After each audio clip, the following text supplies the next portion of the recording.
Exam के लिए important हैं उनको हम देखेंगे। तो शुरू करते हैं आज की क्लास।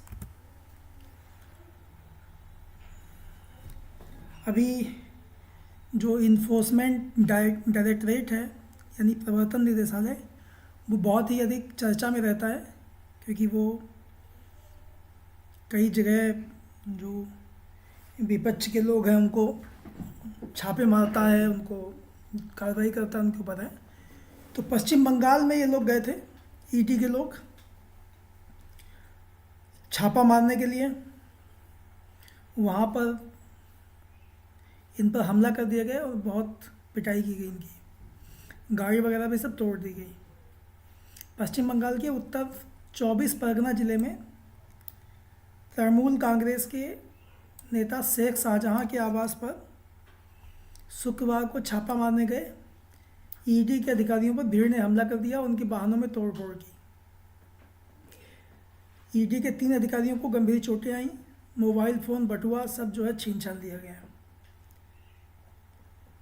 इनको अपनी जान बचाने के लिए भागना पड़ा। इनका लैपटॉप, मोबाइल, पैसा टका सब छीन लिया गया। इनके साथ सीआरपीएफ के जवान भी थे, उनको ही बहुत पीटा गया। तो ये एक घटना घटी है। हाँ, गुड मॉर्निंग सभी को।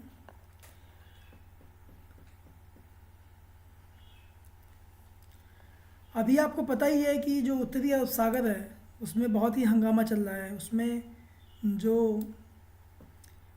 एक हौती समूह है वो काफ़ी आतंक मचाए हुए हैं। तो अभी समुद्री डाकुओं ने सोमालिया के पास लाइबेरिया के ध्वज वाले एक वाणिज्यिक जहाज एमवी लीला नॉरफोक के अपहरण की कोशिश की थी। तो अभी आपको पता ही है कि चार जो है वहाँ भारतीय नौसेना के वो युद्धपोत जो है वो भेज दिए गए हैं। तो इस पे इंडियंस भी थे, 15 भारतीय थे और ये चालक दल भी जो था वो सब पूरा उसमें था। तो 15 भारतीय भी थे। तो जब चूँकि इंडियन थे लोग इस पर, तो फिर जो है इसकी रक्षा करनी पड़ी। तो सोमालिया के पास उत्तरी अरब सागर में समुद्री डाकुओं द्वारा की गई लाइबेरिया के ध्वज वाले एक वाणिज्यिक जहाज एमवी लीला नॉरफोक के अपहरण की कोशिश को भारतीय नौसेना के जाबाज समुद्री कमांडो ने पूरी तरह विफल कर दिया। ठीक है, बचा लिया, मतलब वो लोग तो आ ही गए थे उसके बाद जहाज़ के ऊपर, लेकिन फिर जो है वो भाग गए वो लोग वहाँ से। मतलब उनको मारा वाला नहीं है, वो लोग भाग गए जहाज़ छोड़ के। कमांडो ने एमवी लीला से समुद्री डाकुओं के भागने की पुष्टि कर दी है। मतलब जब तक वो पहुँचे वहाँ, हाँ राखी जय हिंद, जब तक वो वहाँ पहुँचे तब तक वो भाग चुके थे। अब एक ये नया नियम बन चुका है, नियम नया बहुत बन रहे हैं आजकल। प्रेस व पत्रिका पंजीकरण अधिनियम 2024 बन रहा है। जो भी अखबार और मैगजीन छपती हैं उनका जो पंजीकरण होता है, उनका जो रजिस्ट्रेशन होता है, वो उसका नया कानून 2024 में आ रहा है ना। बल्कि 2023 का ही है ये, यहाँ गलत लिखा हुआ, अखबार में गलत छप गया। प्रेस एवं पत्र पत्रिका पंजीकरण नियम के मसौदे के अनुसार यदि प्रकाशक नियमित रूप से वार्षिक विवरण प्रस्तुत करने में विफल रहता है या डेस्क ऑडिट असाधारण परिस्थितियों के कारण ऐसी कार्रवाई की सिफारिश करता है, तो प्रेस पंजीयक किसी भी पत्रिका के व्यावसायिक परिसर का भौतिक निरीक्षण कर सकता है। मतलब अब जो है छापा मारा जा सकता है अखबार के ऊपर। सीधे शब्दों में सुनो, ठीक है, कि किसी भी पत्रिका, किसी भी अखबार के खिलाफ अगर कोई शिकायत मिलती है, सूचना मिलती है, तो भौतिक सत्यापन क्या होता है, मतलब छापा मारा जा सकता है। सीधे सीधे ये मामला हो गया है। आज पता ही आपको है कि आज ये जो आदित्य एल1 है वो शाम को अपनी जो गंतव्य कक्षा है हेलो कक्षा, सूर्य की लैग्रेंज पॉइंट L1 के आसपास एक हेलो कक्षा में आज ये पहुंच जाएगा। ठीक है, पृथ्वी से 15 लाख किलोमीटर, पृथ्वी से 15 लाख किलोमीटर दूर हेलो कक्षा में आज पहुंच जाएगा। शनिवार को लगभग शाम को 4 बजे ये हेलो कक्षा में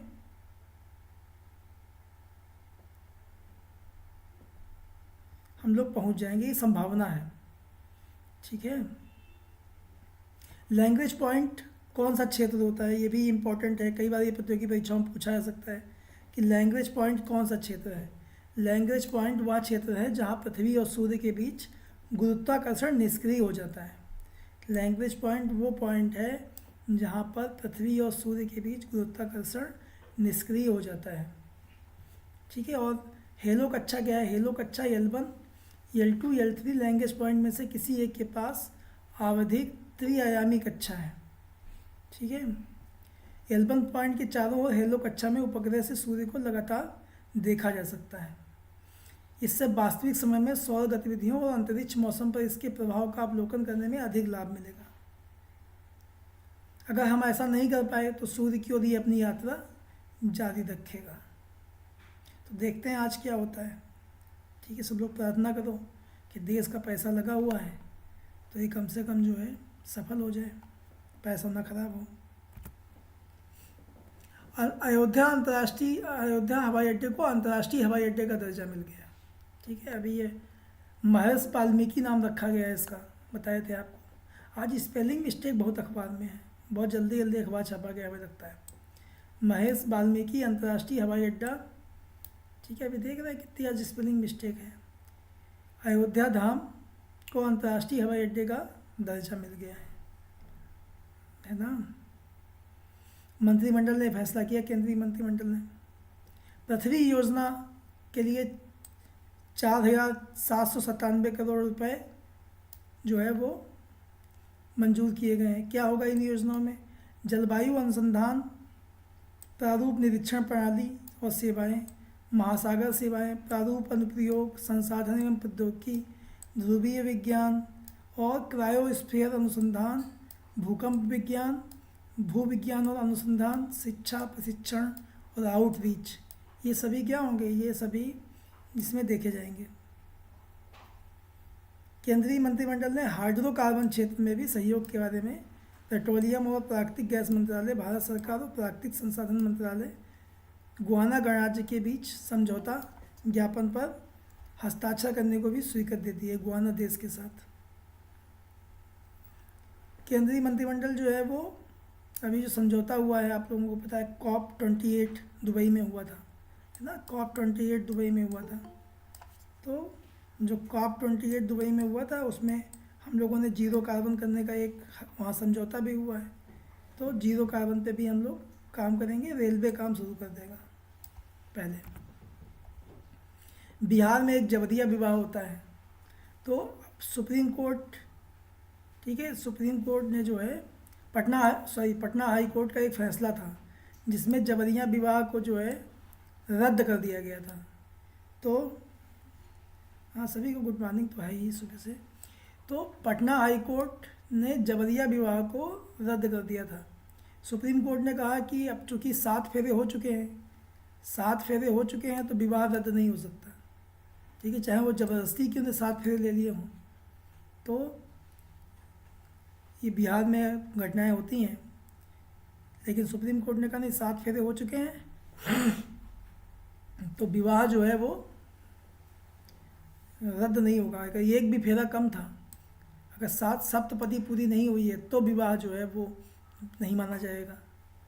हाई कोर्ट में यह याचिका दायर की थी कि बंदूक की नोक पर शादी के लिए उसे मजबूर किया गया, बिना किसी धार्मिक या आध्यात्मिक अनुष्ठान के लड़की की मांग में सिंदूर भरने के लिए कहा गया। लड़की वाले कह रहे थे कि शादी सारे हिंदू रीति रिवाज के तहत हुई है। पिता ने सोना 10 लाख रुपए और सामग्री भी दी है। ठीक है, जबरिया विवाह में या जबरन विवाह में लड़कों को अपहरण करके या बहला फुसला कर बंधक बना लिया जाता है, उनकी शादी कर दी जाती है।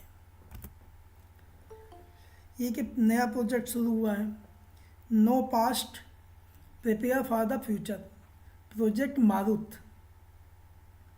प्रोजेक्ट मारुत जो है वो वायुसेना के ऐतिहासिक दस्तावेजों को डिजिटल रूप में सेव करने के लिए शुरू हो रहा है।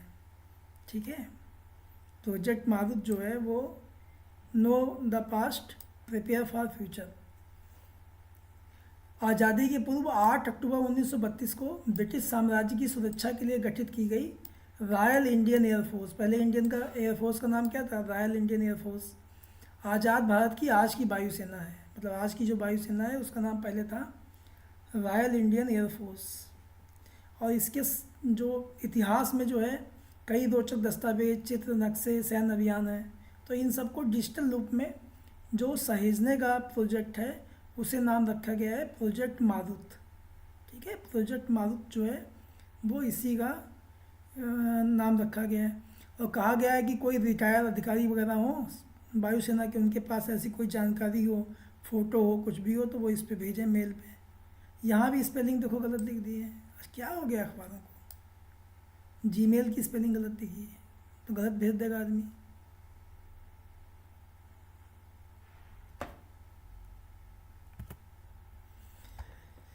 राजस्थान में अब कांग्रेस की जगह भाजपा की सरकार हो गई है, तो वहाँ पर 8 रुपये में खाना मिलता है एक प्लेट में। ये कांग्रेस की सरकार ने शुरू किया था, 8 रुपये प्रति प्लेट खाना देते थे तो इसका नाम था इंदिरा रसोई योजना। अब भाजपा की सरकार आ गई तो वो इंदिरा गांधी के नाम पर कैसे चलाएगी कोई योजना, तो उसने क्या किया है कि इंदिरा रसोई योजना का नाम जो है श्री अन्नपूर्णा रसोई योजना कर दिया है। ठीक है, तो ये अगस्त 2020 में शुरू हुई थी इंदिरा रसोई योजना। अब उसका नाम जो है श्री अन्नपूर्णा रसोई योजना कर दिया है भाजपा सरकार ने। T20 का विश्व कप आ गया है। ये पता ही आपको है कि वेस्ट इंडीज और अमेरिका में होगा। भारत जो है वो अपने सभी मैच अमेरिका में ही खेलेगा। ठीक है, भारत अपने सभी मैच अमेरिका में खेलेगा। इसमें 4 ग्रुप बनाए गए हैं। तो 4 ग्रुपों में 16 टीमें खेल रही हैं। नहीं, और टीमें 16 नहीं, अधिक टीमें हैं। 1 2 3 4 5 6 7 8 9 10 11 12 13 14 15 16 17 18 19 20 टीमें खेल रही हैं। 20 टीमें खेलेंगी। देखो 20 टीमें खेल रही हैं, 5-5 के 4 ग्रुप में बांटा गया है। सबसे बड़ा विश्व कप है। भारत जो है उसके ग्रुप में Bharat, Pakistan, Ireland, Canada, America है। मतलब भारत पाकिस्तान एक ही ग्रुप में है। ठीक है, तो भारत पाकिस्तान से जो है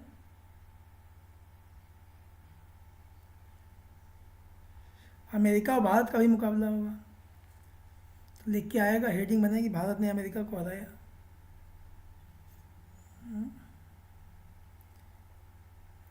भारत पाकिस्तान का मैच 9 जून को न्यूयॉर्क में होगा। तो ये मैच है भारत के। भारत अमेरिका का मैच जो है 12 जून को होगा। अमेरिका भी क्रिकेट खेलेगा इस बार, कनाडा भी खेलेगा। 15 जून को जो है भारत कनाडा का मैच होगा। और ये सब अमेरिका में मैच होंगे, न्यूयॉर्क में मैच होंगे ये सब। ये बहुत बढ़िया फ़ोटो लगा। इसका कोई उद्देश्य नहीं था, लेकिन फ़ोटो अच्छा था। ये मादा गोरिल्ला है। चेक गणराज्य की राजधानी प्राग। ये तो यही याद कर लो कम से कम। चेक गणराज्य की राजधानी कहाँ है? प्राग में है। प्राग के चिड़ियाघर में ड्यूनी नाम की 10 वर्षीय मादा गोरिल्ला ने अपने पहले शिशु को जन्म दिया है। नवजात बच्चे के साथ शुक्रवार को अपने बाड़े में ड्यूनी गहन विचार की मुद्रा में नजर आई। देखो कितना सोच रही है ये इंसान कैसे कैसे टहल रहे हैं। ये गोरिल्ला होता है ना। फोटो अच्छा तो हमने कहा आप लोगों को दिखा दें। ये तो हाथ देखा जाए कि पंडित जी कोई हो, भविष्य फल देखो जाके, हाथ वाथ देखो उसकी, और उसका जन्म कुंडली निकालो। जन्म कुंडली तो जानवरों की भी निकलती होगी ना। अगर ग्रहों का असर इंसानों पे होता है तो जानवरों पे नहीं होता होगा। ब्राह्मण निकाल सकते हैं पैसों के लिए। हाँ, जो मुर्गा कटता है, बकरा कटता है, पंडित जी बता सकते हैं कौन काटेगा और कब काटेगा, उसकी जन्म कुंडली बन सकती है। गुरिल्ला गुरिल्ला वही सब खाते हैं जो इंसान खाते हैं, पूर्ण शाकाहारी होता है, फुल्ली शाकाहारी। ठीक है, फल खाते हैं, रोटी खाते हैं, वैसे खाते हैं जैसे हम लोग खाते हैं।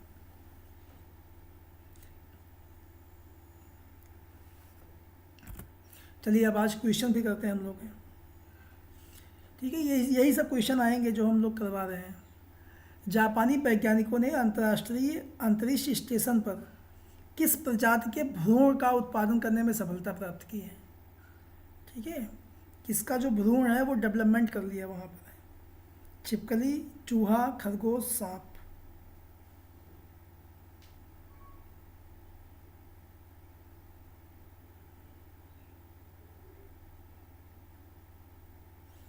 अंजलि, खरगोश।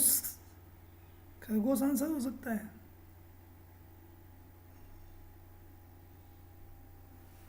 इसका आंसर चूहा ही है। जितने भी प्रयोग होते हैं सारे प्रयोग किस पे किए जाते हैं? चूहे पे। दवाइयों के प्रयोग सब किस पे होते हैं? चूहे पे होते हैं। प्रयोग करने के लिए सबसे बढ़िया चूहा ही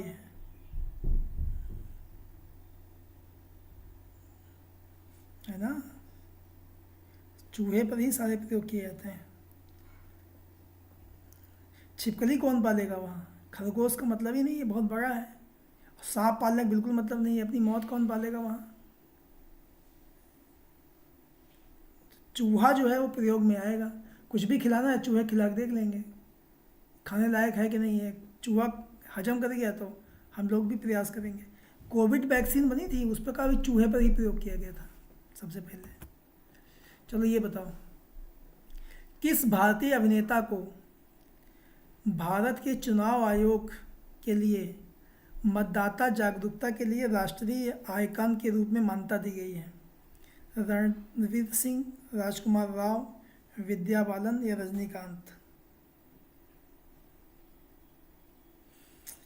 एक तो हम गिरिजे से बहुत तंग हैं, लिखा है भारतीय अभिनेता और तुम लिख रहे हो विद्या बालन। तुम्हें जेंडर सेंसिटिविटी है कुछ नहीं है? हम्म?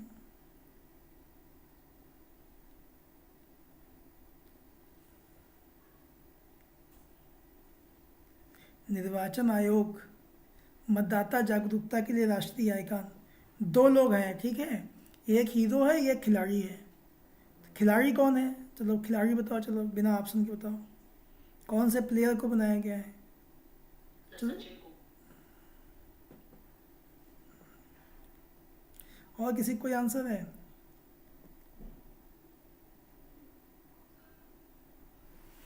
ठीक है, इनका दीपक का आंसर बिल्कुल सही है। राजकुमार राव जो हैं उनको ही मतदाता जागरूकता के लिए राष्ट्रीय आइकन बनाया गया है। और दीपक का भी आंसर सही है। सचिन तेंदुलकर जो हैं उनको भी राष्ट्रीय आइकन बनाया गया। दो लोगों को राष्ट्रीय आइकन बनाया गया 2024 में जो चुनाव होने वाले हैं इनके लिए। ठीक है, 2024 के जो लोकसभा चुनाव हैं इनके लिए बनाया गया राजकुमार राव को और सचिन तेंदुलकर को। 19 में जो चुनाव हुए थे उसके लिए MS धोनी, आमिर खान और मैरी कॉम, इन तीन लोगों को बनाया गया था उस समय। ठीक है, MS धोनी, आमिर खान और मैरी कॉम को 2019 के चुनाव में बनाया गया था। अभी 2024 के चुनाव के लिए राजकुमार राव और सचिन तेंदुलकर, इन दो लोगों को नेशनल आइकन के रूप में मान्यता दी गई है। ये मतदान परसेंट बढ़ाने के लिए प्रयास करेंगे। राष्ट्रीय आइकन का काम क्या है? वो लोगों से कहेंगे घर से निकलिए और वोट डालिए, मतदान परसेंटेज बढ़ाइए। क्योंकि बहुत सारे लोग जो हैं वो जिस दिन चुनाव होता है उस दिन छुट्टी मनाते हैं, वो ऐसे खूब कहेंगे देश संकट में है, ये है वो है, लेकिन वोट डालने नहीं जाएंगे। उस दिन छुट्टी मनाएंगे, पकौड़े खाएंगे घर में बैठ के। तो इसके लिए जो है इन लोगों को नेशनल आइकन बनाया गया है। चलो ये बताओ, ये पहली बार मनाया गया है संयुक्त राष्ट्र द्वारा देखभाल और सहयोग का अंतर्राष्ट्रीय दिवस। ठीक है, care and support, care and support, इसका अंतर्राष्ट्रीय दिवस कब मनाया गया? 25 अक्टूबर, 29 अक्टूबर, 25 दिसंबर, 29 दिसंबर। ये पहली बार मनाया गया है, मतलब पहले कभी नहीं, पहली बार शुरू हुआ है ये। तो इसके आंसर सब लोगों के गलत थे। बी आंसर किसी ने दिया हो तो अलग बात है। 29 अक्टूबर को मनाया गया है। संयुक्त राष्ट्र संघ द्वारा देखभाल और सहयोग, यहाँ पर है केयर एंड सपोर्ट, अंग्रेजी भी याद कर लो इसकी, care and support, care and support, ठीक है, केयर एंड सपोर्ट, ये वो बना हुआ है केयर एंड सपोर्ट। 29 अक्टूबर को मनाया गया है, ठीक, 29 अक्टूबर को। चलिए ये बताओ, भारतीय स्टेट बैंक ने किस भारतीय पर्सनालिटी को अपना ब्रांड एम्बेसडर बनाया है? अमिताभ बच्चन, महेंद्र सिंह धोनी, मैरी कॉम, पीवी सिंधु। भारतीय स्टेट बैंक ने किस भारतीय को अपना ब्रांड एम्बेसडर बनाया है? अमिताभ बच्चन, महेंद्र सिंह धोनी, मैरी कॉम, पीवी सिंधु।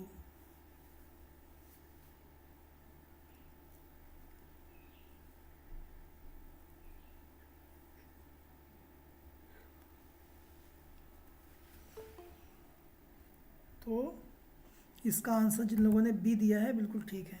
महेंद्र सिंह धोनी जो है उनको ही भारतीय स्टेट बैंक ने अपना ब्रांड एम्बेसडर घोषित किया है। ये स्टेट बैंक की योजनाओं का प्रचार करेंगे। राष्ट्रीय एकता दिवस जो है वो मनाया जाता है आपका 31 अक्टूबर को, जब जो है 31 अक्टूबर को सरदार वल्लभ भाई पटेल की जयंती होती है तब मनाते हैं। तो 31 अक्टूबर को राष्ट्रीय ये एकता दिवस पर प्रधानमंत्री द्वारा लॉन्च किए गए प्लेटफॉर्म का नाम क्या है? मेरा युवा भारत, MY प्लेटफॉर्म, PM युवा प्लेटफॉर्म, मेरी माटी प्लेटफॉर्म, कर्तव्य प्लेटफॉर्म।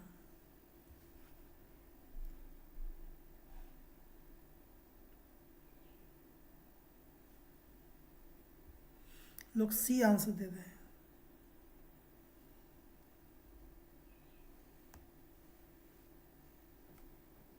सर सीओ या तो डीओ। अच्छा,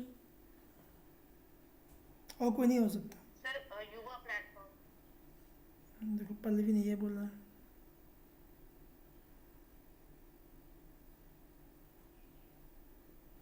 इसका आंसर जो है ये है मेरा युवा भारत, MY प्लेटफॉर्म। तुम लोगों को एक बहुत अच्छी बात बताएं, बहुत बढ़िया बात। हालांकि वो नियम सब जगह लागू नहीं होता है, वो नियम सब जगह लागू नहीं होता है, लेकिन जो सबसे लंबा आंसर लिखा हो कभी भी किसी भी क्वेश्चन में, सबसे लंबा आंसर लिखा हो, ठीक है, बहुत लंबा आंसर जिसमें लिखा हो, उस पर हमें विचार जरूर करना चाहिए। उसके सही होने के चांसेस जो हैं वो 70% होते हैं, 70%, 30% तो रॉन्ग हो ही सकता है वो, लेकिन सबसे बड़ा जो आंसर होता है, सबसे लंबा जो आंसर लिखा होता है किसी भी ऑप्शन में, उसके सही होने के चांस जो हैं वो 70% होते हैं। उस पर विचार जरूर करना चाहिए, मतलब चेक तो करोगे ही। अगर कभी तुक्का मारना है तो सबसे लंबे वाले आंसर में तुक्का मार देना, ठीक है, बहुत मेहनत की गई होती है ना उसे लिखने में। हम ये नहीं कि 100% सही होता, नहीं, 70% की बात कर रहे हैं, चांसेस होते हैं उसके सही होने के बहुत ज़्यादा। चलो ये बताओ, भारत की लंबी दूरी की वायु रक्षा प्रणाली परियोजना, कुश परियोजना का नाम है कुश परियोजना किस संस्थान के दायरे में है? कौन सा संस्थान जो है इस पे काम कर रहा है, कुश परियोजना पे काम कर रहा है? HAL, ठीक है, हिंदुस्तान एरोनॉटिक्स लिमिटेड, DRDO,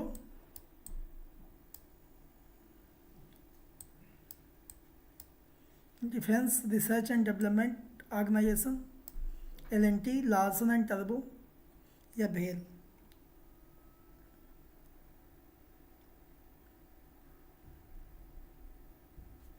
इसका आंसर जो है वो DRDO है। जिन लोगों ने DRDO आंसर दिया वो बिल्कुल सही है, defence research and development organisation, रक्षा, ठीक है, रिसर्च माने अनुसंधान,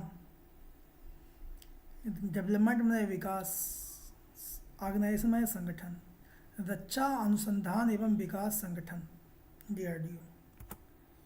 चलो ये बताओ, एक जगह है मनोस, जो खबरों में देखा गया था। अरे यार, ये तो आंसर ही लिखा हुआ है इसमें। मनोस जो खबरों में देखा गया था, किस देश का एक शहर है? ब्राज़ील, अर्जेंटीना, संयुक्त राज्य अमेरिका, ग्रीस। तो ये ब्राज़ील का एक शहर है, आंसर लिखा है, मैं छुपा नहीं पाया था। तो इसमें क्या हुआ है कि अमेजन के जंगल हैं, वहाँ पर भयानक सूखा पड़ा 2013 में, और वहाँ पर सब नदी नाले जो हैं वो सूख गए, मतलब अमेजन नदी भी सूख गई भयानक तरीके से। ठीक है, अमेजन नदी भयानक तरीके से सूख गई। तो जब सूख गई तो उसके पत्थर वत्थर जो है सब नंगे हो गए, मतलब पानी से बाहर दिखाई पड़ना शुरू हो गए। तो 2000 साल पहले मनुष्यों द्वारा तराशे गए पेट्रोग्लिफ का पता चला है, मतलब उसने चित्र बनाए थे उस पर, पत्थरों पर, वो दिखाई पड़ने शुरू हो गए। ठीक है, जो इस क्षेत्र की सबसे बड़ी नदियों में आंशिक रूप से डूबे हुए हैं, जो पत्थर थे इसमें डूब गए थे। इसमें क्या है कि जानवर, चट्टानों में मनुष्यों, जानवरों और ज्यामितीय आकृतियों को दर्शाई गई कई फोटो जो है, चित्र जो है वो चित्रकारी दिखाई पड़ती है। कहाँ? मनोस में, है ना। ये बहुत ही बड़ी, जैसे आप देखा है कि अजंता एलोरा की गुफाओं में खूब बने हैं, चित्र बने हुए हैं, ऐसे ही मनोस में क्या है कि नदी के अंदर मिला है सब पूरा चित्रकारी। तो इसके फ़ोटो देखना पसंद करेंगे आप लोग? अगर देखना पसंद करें तो दिखा दें।